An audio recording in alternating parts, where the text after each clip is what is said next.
माल कहानी सुनो रे है माल कहानी, माल कहानी सुनो रे है माल कहानी। कहते सुनाते आवे, कहते सुनाते आवे है अखियों में पानी।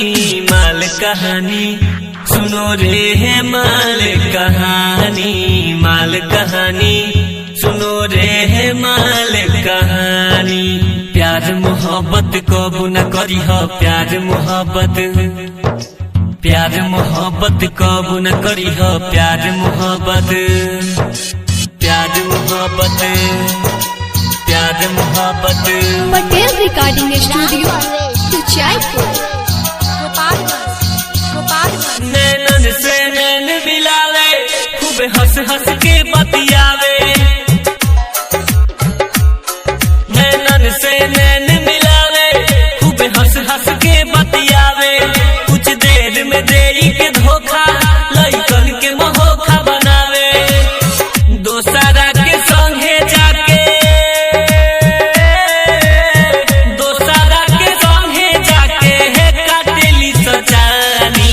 माल कहानी सुनो रे है माल कहानी, माल कहानी सुनो रे है माल कहानी।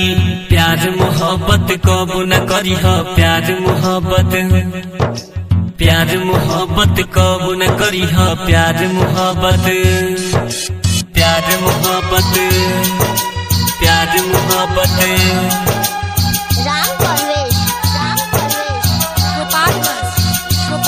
झूठे प्यार के नखरा दिखा के नंबर पे करावे जी,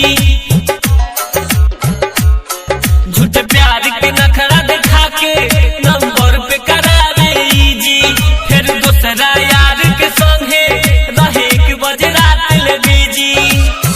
होला बर्बाद देखा,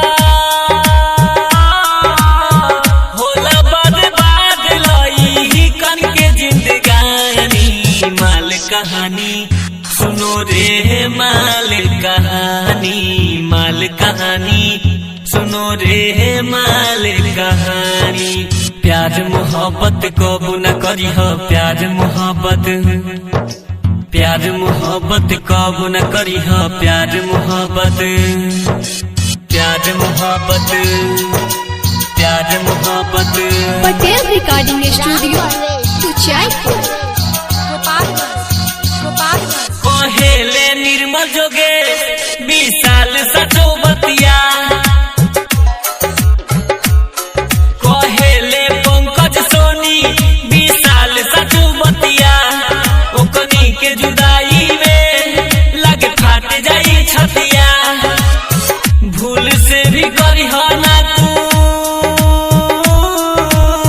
भूल से भी करी हो ना तू कबहू न जानी।